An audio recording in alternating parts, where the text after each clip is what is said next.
Bienvenidos a nuestro programa Cartas de Cartay. Esta vez vamos a hablar de un tema interesante y refrescante porque vamos a hablar del hielo. Hace poco leí un libro eh, de Eugenio Monesma. Monesma, es un libro de un español. El libro se llama 100 oficios. En realidad 100 oficios del antiguo, de la antigua España, de la España rural, ¿no? Donde habla de muchísimos oficios que uno ha oído. Entre esos estaba el oficio eh, del hielero, es decir, de la persona, porque hay dos maneras de obtener el hielo. Se obtenía el hielo en el siglo XVII. Una era cortando el hielo en las cimas. Y por supuesto, ese hielo duraba un poco, ¿no? Mientras se llegaba abajo para elaborar helados, por ejemplo, se hacían en las zonas nevadas de algunos países andinos, ¿no? Y también en Europa, ¿no? Por ejemplo, en Venezuela se hacía en Mérida, se traía de la Sierra Nevada, de la Guada, del sitio de la Guada, se traía el hielo, cargadores indígenas lo traían, y a las espaldas amarrado con cabullas de cuero de chivo y diríamos mediados por una paja paramera para que no les pegara tanto el frío al cuerpo. Bueno, lo cierto es que lo traían, lo llevaban a la Plaza Mayor, que era luego se convirtió en la Plaza Bolívar en el siglo XIX, y allí se hacían helados. Un viajero alemán dijo haber comido en el año de 1840, creo que fue en el 40, haber comido hielo, mejor dicho, haber comido helados hechos con hielo. El único sitio en Venezuela donde se hacía eso. Pero eso que se hacía en Mérida se hacía en muchas partes también. Se hacía también en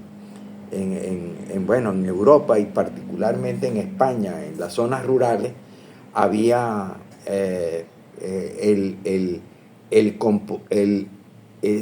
lo llamaban el empozador de hielo, porque el hielo se hacía en unos huecos profundos, unos pozos, donde se metía una persona en el pozo. Eso se hacía antes del invierno. Se metía una persona en el pozo, armaba allí en el fondo del pozo, armaba una estructura de madera para evitar que el hielo tocara el piso, y después de esa estructura de madera se ponía rama seca, o sobre todo se ponía paja hasta una altura de unos 30 centímetros, y luego se iba poniendo el hielo apisonado con una herramienta que permitía, con palas y con la herramienta esa, para un apisonador, para poner el piso plano. Y entonces después que hacía eso, formaba una capa de hielo bien compacta, después le volvía a poner paja y le volvía a hacer la misma operación de compactar el hielo, y así iba como en una preparación culinaria. Iba poniendo una capa sobre otra capa sobre otra capa, como se hacen los, los pastichos o la lasaña. Entonces iba poniendo una capa sobre otra capa hasta llegar a la parte de arriba. Entonces, así permanecía, se cerraba la entrada, y podía permanecer el invierno, porque se hacía un poco antes del invierno. Esa nieve convertida en hielo se permanecía durante el invierno, durante la primavera, y se abría y comenzaba a utilizarse el hielo que se había almacenado allí en la época del verano. Bueno, se cortaba el hielo en bloques rectangulares de unos 40 centímetros, se sacaba luego por la abertura superior, y así se iba utilizando el hielo en la medida en que se necesitaba.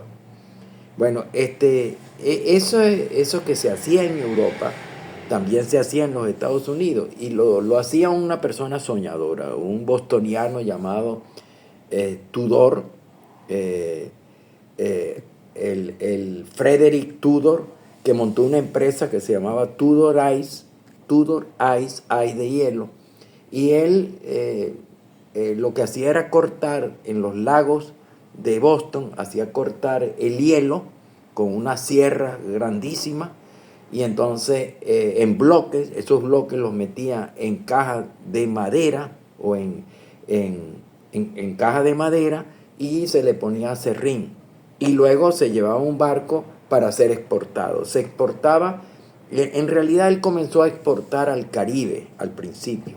En el año de 1805 lo exportó a Jamaica, y luego en el año 1807 lo exportó a Cuba y a Martinica.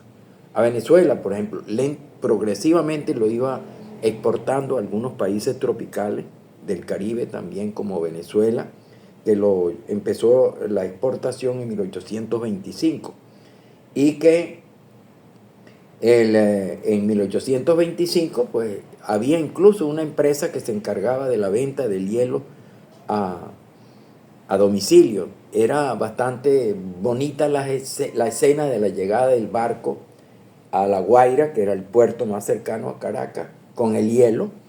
Y había un barco que tenía Tudor, que es el que se encargaba de llevar el hielo al destino, que era el Favorite,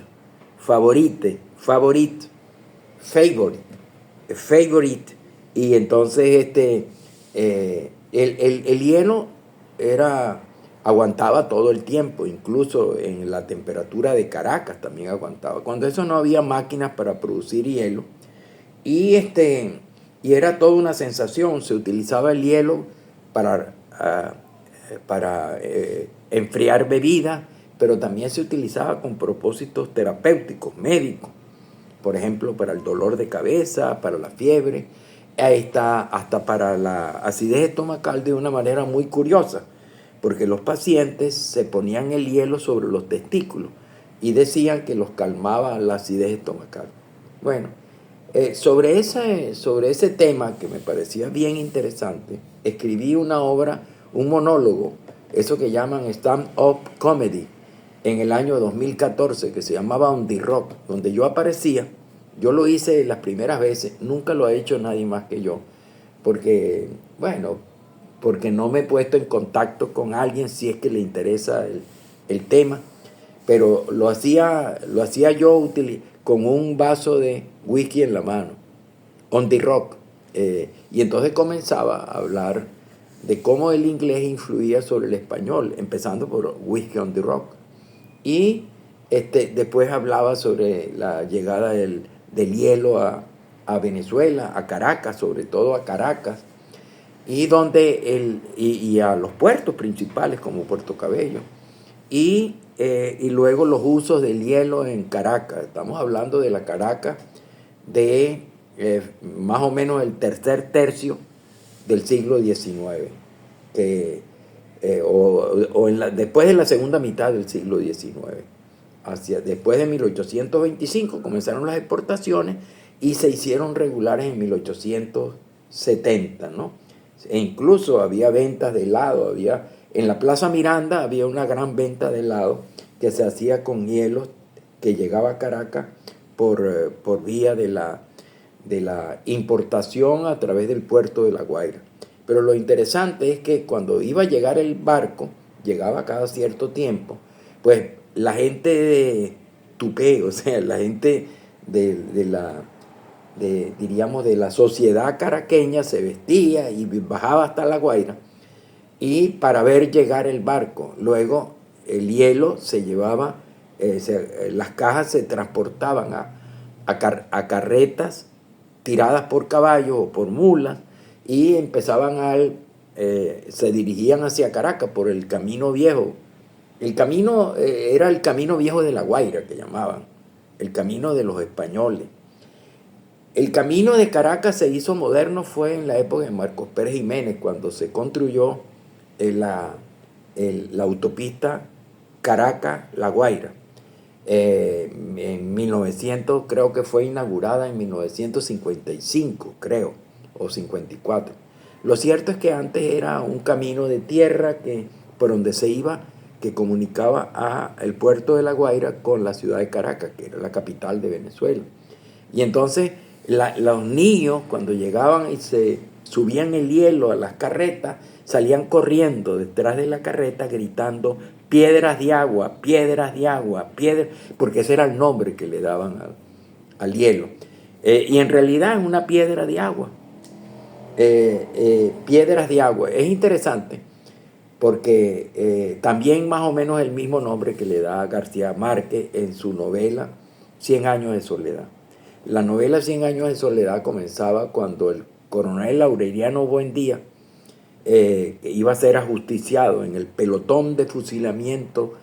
El coronel Aureliano Buendía recordó aquella tarde en que su padre lo llevó de la mano a conocer el hielo. Bueno, el hielo, según García Márquez, llegaba a Aracataca, que es la Macondo de su novela, traída por un circo de gitanos que lo publicitaban como el diamante más grande del mundo. Y entonces cobraban 5 centavos para ver el hielo y creo que 10 o 15 centavos para tocarlo. Y bueno, eso era ellos no habían tocado nunca el hielo. Para nosotros es normal el hielo, pero para la época rural colombiana, de la costa colombiana, no era común, ni tampoco para la costa venezolana. El hielo era solamente para los ricos y se vendía por suscripción. Es interesante que el hielo se convirtió, bueno, diríamos, en una moda en Caracas y en las principales ciudades de Venezuela. La gente iba a Caracas a veces a probar el hielo. Y bueno, a probar el hielo porque era una experiencia maravillosa, inolvidable, única, nunca lo habían visto, porque es que no se habían inventado los aparatos de refrigeración para producir hielo.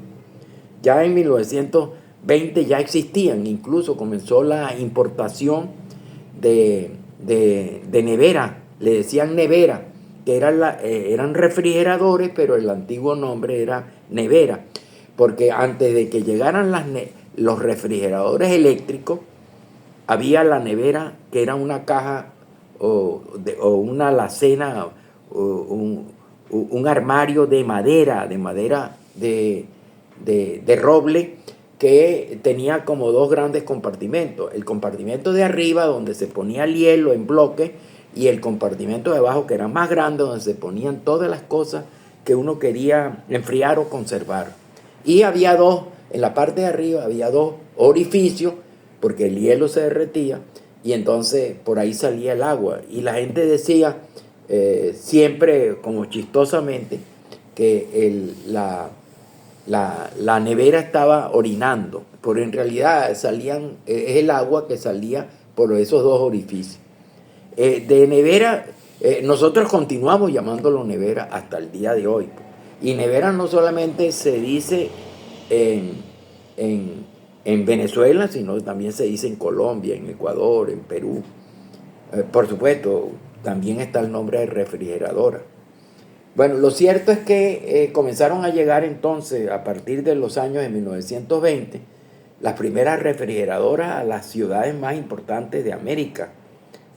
Por ejemplo, empezaron a llegar a Caracas, empezaron a llegar a Bogotá, a Buenos Aires, a Medellín, incluso ciudades importantes donde había gran acumulación de dinero y había, diríamos, una clase rica, innovadora y que estaba al tanto de las cosas que sucedían en el mundo, en la tecnología mundial.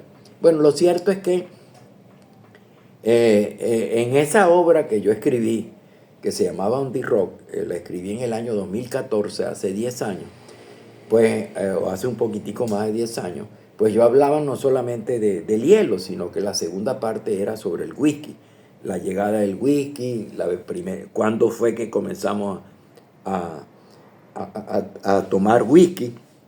Por cierto que todavía la recuerdo. Y en base a esa memoria, en base a esos recuerdos,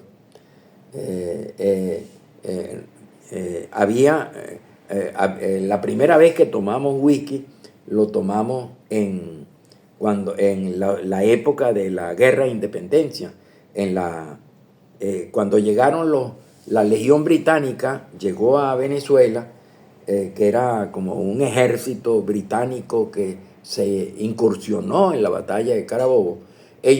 Uno de ellos, llamado Wilson, trajo varios barricas. Pero también, después de la independencia, cuando comenzaron a construirse los primeros ferrocarriles, el gerente de un ferrocarril por primera vez trajo directamente para él creo que 3 o 4 toneles de whisky para su consumo. Y él fue la primera vez, el primero que tomó whisky con soda. O sea, yo no sé si eso era costumbre en Inglaterra, pero él tomaba el whisky con soda en Caracas. Él era el gerente del ferrocarril que se estaba construyendo. Caracas, creo que era el ferrocarril Caracas-Valencia, ¿no? Bueno, lo cierto es que el whisky se convirtió Venezuela en la bebida más importante de Venezuela. Acuérdense que Venezuela hasta el año 2000, Venezuela era un país que tenía tanta riqueza que lo consideraban despilfarrador y eran la envidia de América Latina. Los venezolanos aprendimos una amarga lección. No supimos administrar bien el dinero de la renta petrolera, y uno de nuestros más grandes investigadores, Juan Pablo Pérez Alfonso, economista del petróleo o historiador del petróleo, lo llamaban el estiércol del diablo, porque deberíamos haberlo sembrado, convirtiéndolo en agricultura, en industria, en desarrollo de todo tipo, y sin embargo lo despilfarramos de muchísimas maneras, que luego nuestra moneda era una moneda muy fuerte, hasta que la moneda se convirtió de esa moneda casi a la par con el dólar, eran 3.35 bolívares por un dólar, y que se mantuvo durante mucho tiempo así. Luego pasó a devaluarse de una manera tan drástica que ahora la paridad es de 120 y tantos bolívares por un dólar, pero después de haberle quitado primero 4 ceros al dólar y después 6 dólares, al bolívar, y después 6, ¿cómo se llama? 6 ceros al otro bolívar, porque nosotros vivimos una hiperinflación que se considera una de las hiperinflaciones más grandes del mundo, ¿no? Bueno, en Venezuela poco a poco fue perdiendo su fama de país que era como diríamos el paraíso de los inmigrantes que venían de la Europa después de la Segunda Guerra Mundial, que se llegaban a Caracas, y allí había una política inmigratoria de puertas abiertas, había trabajo, había una enorme actividad constructiva, sobre todo en la época de Marcos Pérez Jiménez. Bueno, y entonces nosotros recibimos grandes contingentes de extranjeros, sobre todo de Italia, España, y de España, de Canarias particularmente, que desarrollaron, y portugueses, que desarrollaron los portugueses las panaderías, los isleños desarrollaron la agricultura venezolana, y los norteamericanos introdujeron, hicieron grandes centros comerciales, pero además los norteamericanos desarrollaron nuestros hoteles. Por ejemplo, Burle Marx fue el que desarrolló el Parque del Este, que es un parque muy bello que está en la ciudad de Caracas. Hoteles como el Hotel Ávila, con inversión extranjera estadounidense. Entonces, bueno, así se fue constituyendo, diríamos, el venezolano de hoy como el resultado de un mestizaje cultural, que es lo que diríamos una de las características más importantes de nuestra identidad. Bueno, empecé hablando de del libro ese que había leído de Monesma, sobre los oficios, los 100 oficios más humildes de la España rural, donde estaba el oficio de el empozador o empozador de hielo, que era el que construía los pozos de hielo, que entre paréntesis, eso existía mucho antes de la España rural, ¿no? Los pozos de hielo existían en muchas partes de España, en las zonas altas, y era la manera de preservar el hielo para utilizarlo en la alimentación. Pero también desde tiempos antiguos, sobre todo en la época de Grecia o de Roma, había pozos que en algunas zonas se conservaba el hielo. O sea, el hielo ha sido, diríamos, un acompañante de las bebidas, acompañante también de la conservación de algunas comidas, y también ha sido un medicamento de uso común durante mucho tiempo. Bueno, amigos, espero que les haya gustado esta breve visita al hielo y a su historia. Y si les gustó, que le den por favor clic y se suscriban a este canal y le digan a los amigos que se suscriban. Y sobre todo porque esta semana voy a comenzar una visita, diríamos, una ojeada a los periódicos. Lo llamo Cartas de Cartay, abuelo de dron. O sea, una vez a la semana lo voy a dedicar a las lecturas mías de periódicos de Europa, de Estados Unidos, de América Latina, donde voy a buscar las cosas amenas. Por ejemplo, uno de los dulces más famosos, para darle un ejemplo, de los dulces más famosos de ahorita, de los chocolates, un chocolate relleno de pistacho y de dulces árabes, que lo llaman el dulce el chocolate de Dubái, y se produce en Dubái y se ha convertido en uno de los elementos, en una de las novedades gastronómicas más importantes de la gente que tiene dinero. Que incluso hay personas que son tan entusiastas de ese chocolate que se produce de manera muy limitada a altos precios, viajan a Dubái para comprar el chocolate. Así como esas cosas amenas, vamos a hablar en nuestro programa semanal. Va a ser una especie de recuento semanal por los periódicos del mundo de cosas raras. Por ejemplo, le voy a poner otro ejemplo. A mí me llama la atención leyendo, por ejemplo, estaba leyendo un periódico, El País o El Mundo de Madrid, donde hay una casa donde ha ocurrido, es una casa donde ha ocurrido que ha pasado de un inquilino a otro inquilino, y allí ha ocurrido varios asesinatos. Entonces, bueno, y sin embargo la casa está ocupada.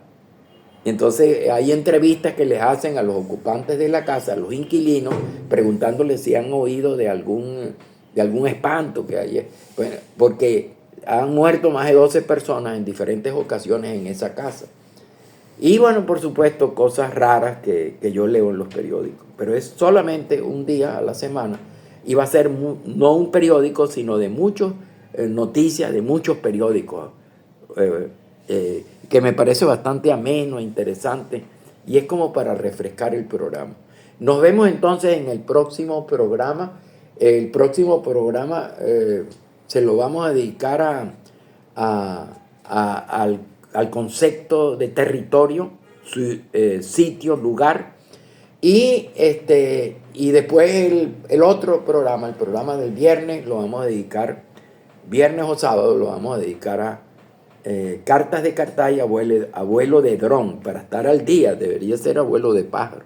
Bueno, amigos, le dan clic si les gustó y nos vemos en el próximo programa de Cartay. Hasta luego.